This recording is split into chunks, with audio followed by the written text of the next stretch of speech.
Hi, Alexander Marks with the Nevada State Education Association, speaking in opposition to item F, directing $3.2 million in American Rescue Plan funds to private school vouchers. The National Education Association was one of the leading advocates for the passage of the ARP plan and worked closely with Congress on drafting the bill's language.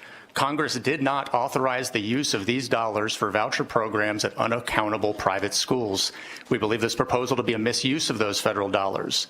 We fail to see how monies intended to address educational disruptions caused by the COVID-19 pandemic would now be appropriately used for what appears to be a budget oversight by the Lombardo administration.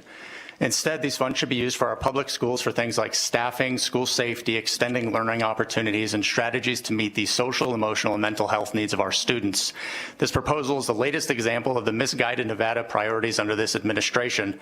The governor not only supports public money going to stadiums, he wants to spend public money on unaccountable private schools as well. Elected officials have a constitutional obligation to fund public schools first, yet we still rank 48th in the nation in public school funding. While many congratulations about the education funding last session were held, with record inflation in the previous biennium, increased funding will mainly be used to increase costs. In other words, Nevada public schools are still billions away from optimal funding, and state leaders have taken no steps to close this gap in the coming years. That means 90% of Nevada students in public schools have the largest class sizes in the country.